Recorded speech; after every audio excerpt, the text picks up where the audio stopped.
pleasure to be here today in honor of a good friend and colleague, Adela. Adela and I worked through the years ever since 2003, 2004 in terms of her building a program in the Department of Communication Sciences regarding public relations and marketing communications.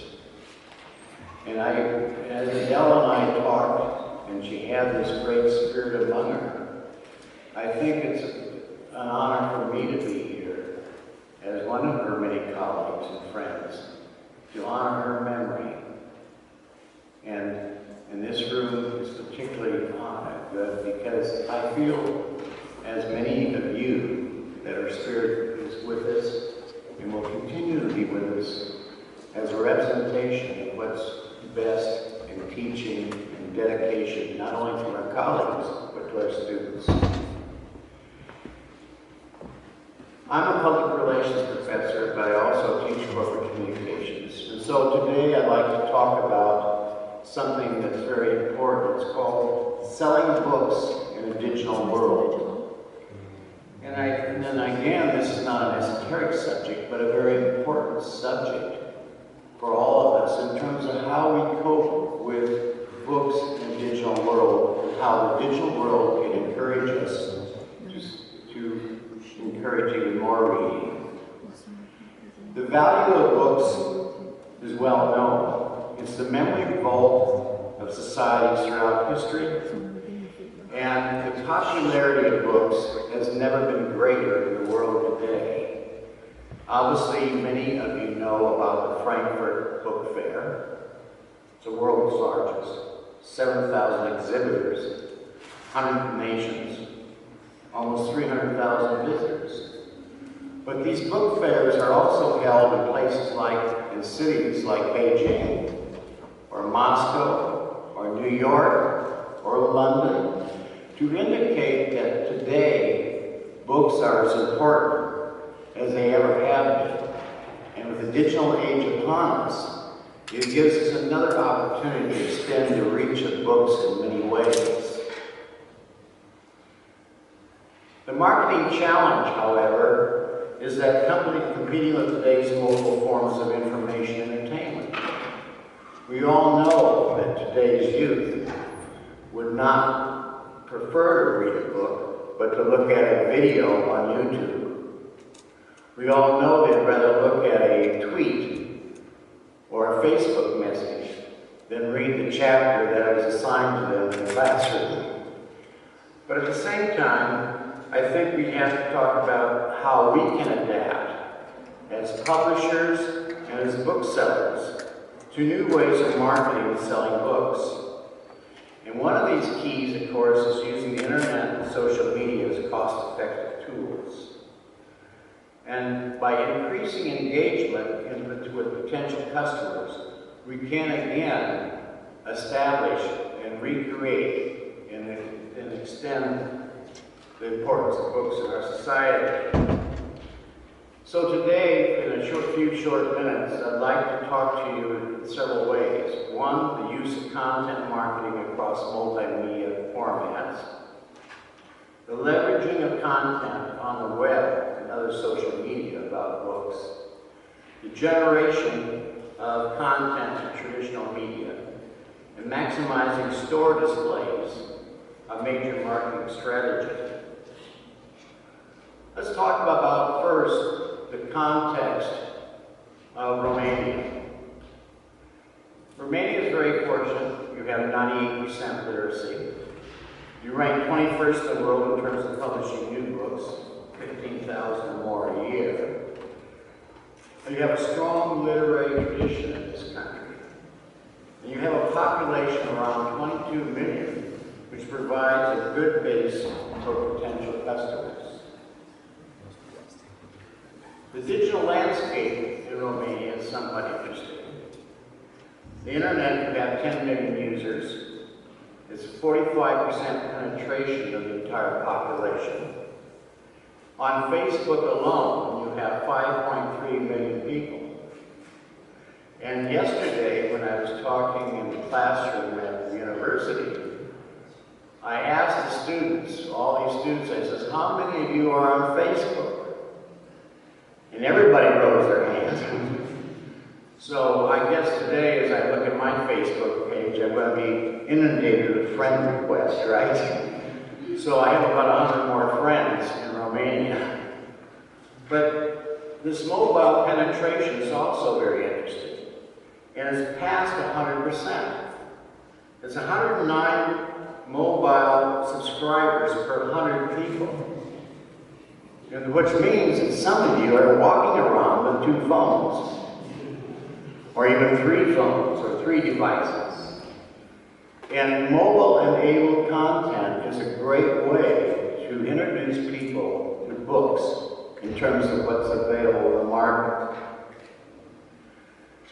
The new marketing paradigm for books is websites is number 1, but you must also think about other devices that are programs we use, like YouTube or podcasts or blogs or e-newsletters.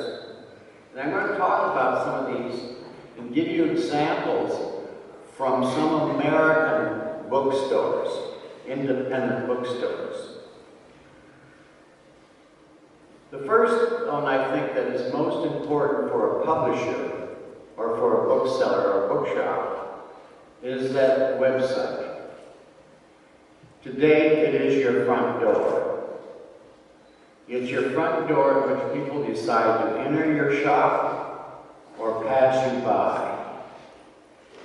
Websites are very important. They must be easily navigable, they must be visual, and they must be relevant. This is the front page for the City Lights bookstore in San Francisco, California. City Lights bookstore in San Francisco is a landmark. It's a famous bookstore. But City Lights has extended its reach and its influence through the media. So this is the front page. This is the second part of that front page. You notice that they're using their front page to highlight books that they have just received or are promoting. And it's little thumbnail sketches.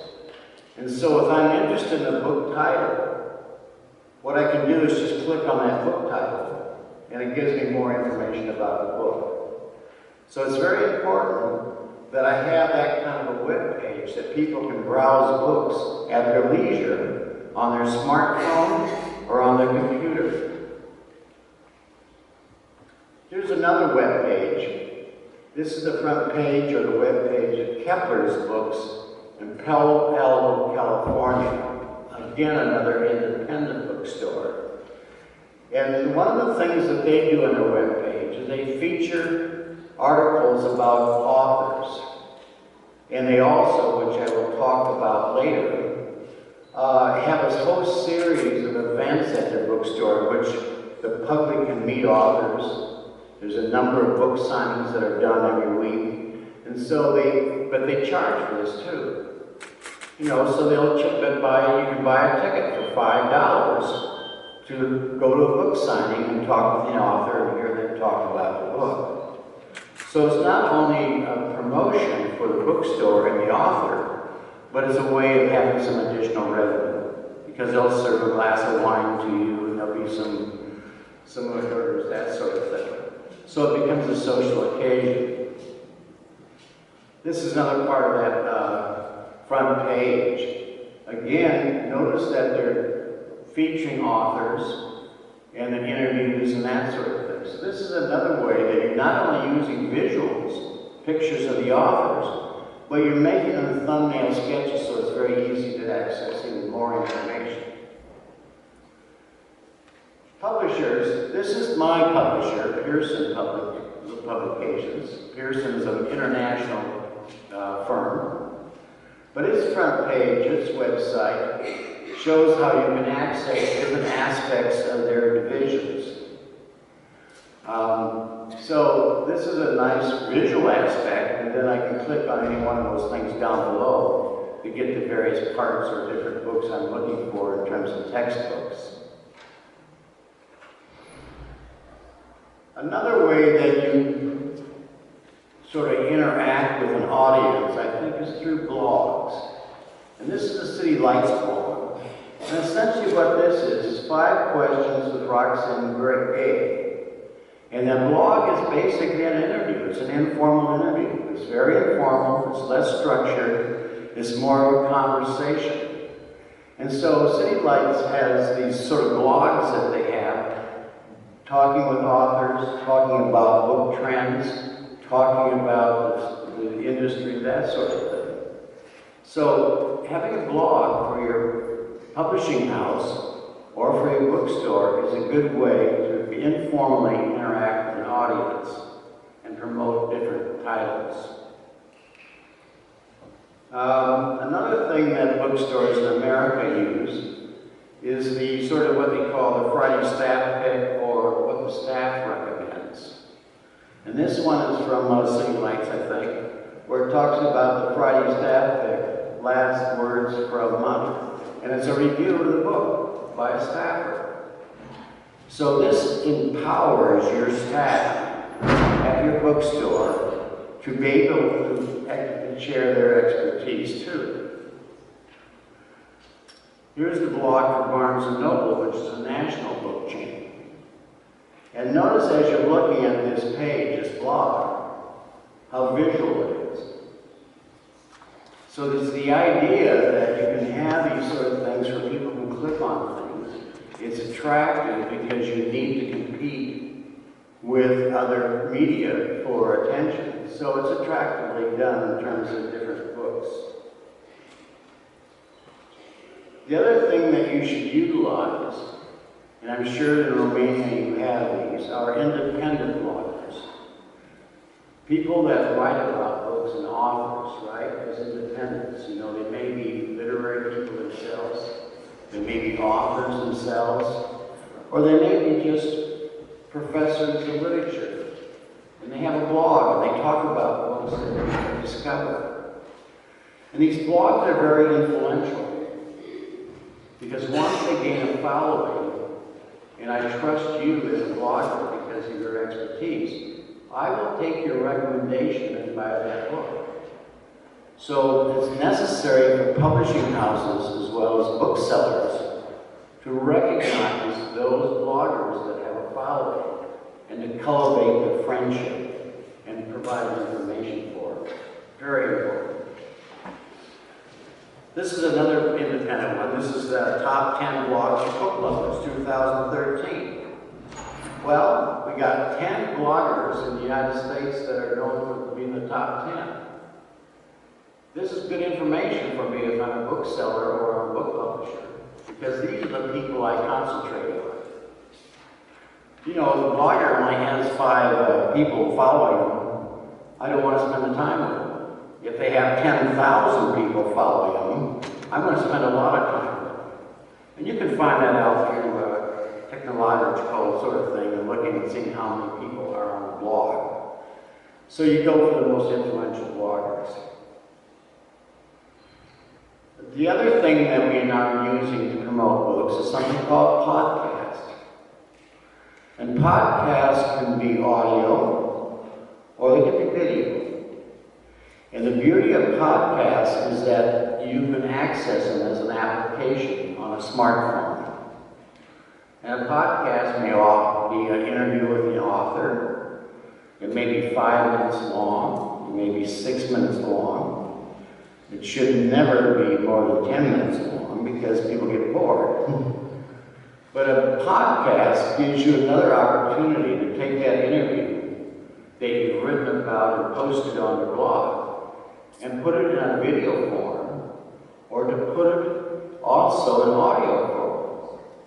So what I'm doing with one interview with an author, you know, as I'm a book publisher or I'm a bookshop owner, that one hour, interview with the author, I can produce as a podcast, I can produce as a blog, I can produce as a video, I can produce as a Facebook entry. I can leverage that one interview into multiple ways of communication. Because remember, not all of us are out like blogs, not all of us like podcasts. So the idea is to have it on multiple platforms, which I'm trying to indicate here. Another way that we communicate with our publics is Pinterest. Pinterest is kind of interesting because it gives you a chance to post pictures of books or even pictures of your bookstore. This is the City Lights Pinterest page. And if you look at that, there's pictures of the book.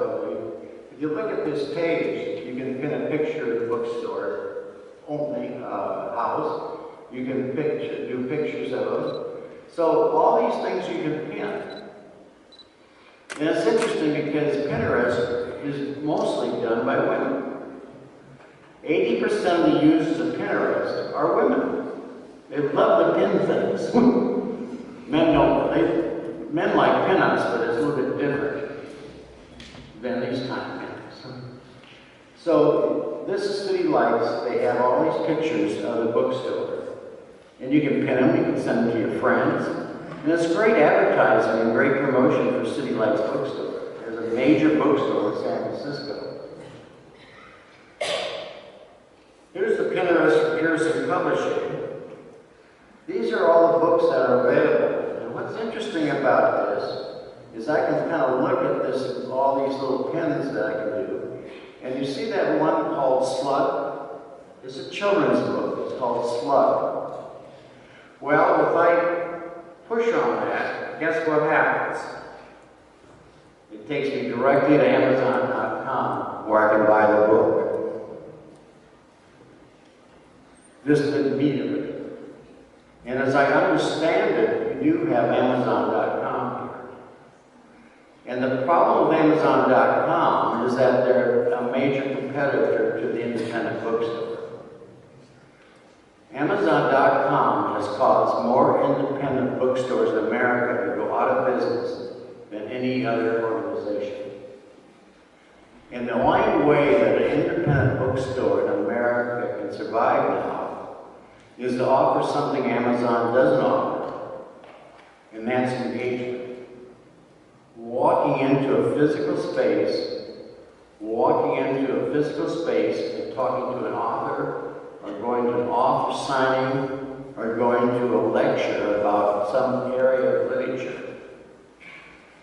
The thing that the bookstore offers the community is a gathering place where book lovers can gather together to be in communication with each other and be engaged. The other opportunity you have is just to have a Facebook page. And this is a Facebook page for City Lights. And as you can see, City Lights not only has a Facebook page, but this gives the public an opportunity to also comment. And so on Facebook, you'll have a statement saying, yes, this book is really great. I really like that book. And so you're engaging your audience in a communication or a dialogue about a book or a subject. But it's also an opportunity to promote something on a Facebook page. If in fact you have 5.3 million people in this country on Facebook, isn't that an opportunity for you? Can you imagine that, on 5.3 million people, you're not going to obviously reach everybody on Facebook because they're not going to go on your Facebook page. But you're talking about a bigger circulation potentially, a bigger audience potentially, than any newspaper or magazine in this country, or any television station in this country. So when you can start developing a following, whether it's a blog following, or a Facebook following, or a podcast following, as a producer of content yourself, potentially you have the opportunity to reach more people that are interested in books than using traditional mass media. Here's the Facebook for Keplers. Notice that, look at that picture. That's how many people are attending a writer's session or a writer's sign-in at Kepler's bookstore in Palo Alto. Would you like to have 200 people at your book signing? Would you like to have 200 people at your bookshop at one time? It's possible if, in fact, you adequately report it and start developing email lists and e-newsletters. Every time someone buys a book in your bookshop, try to get their email address or their Facebook page, because that's how you reach them. I like this thing from Kepler's. I think this is kind of fun. This is posted on Kepler's Facebook page. I thought it was kind of fun. It said, the best way to get kids to read a book is to say, the book is not appropriate for your age. And it has all sorts of horrible things in it, like sex and death, and some really big and complicated ideas. And you are better off not touching it until you're all grown up. I'm going to put it on this shelf and leave the room for a while. Don't open it. And you can bet what happens. So that was posted on the Kepler Facebook page. So the Facebook page can be sort of fun too. It doesn't have to be serious. You know, lighten up. You know, chill out, as they say. So Facebook just appears on Facebook, and what they do on Facebook is they report different surveys and different information, because you can't just promote books. That gets boring. So here on the Facebook page, Pearson, this is something interesting. They did a survey. It said 81% of college students think tablets will transform the way they learn. More results from the 2000 Higher Education Mobile Device Survey, which was conducted by Harris on behalf of Pearson. So here's a survey that's posted on their Facebook page that provides additional information that is of value to people. So the idea behind content creation is a great thing and curating things that might be of interest to your potential audience. And it may not be just books. YouTube. I already mentioned leveraging things. This is YouTube. City Lights, if you go on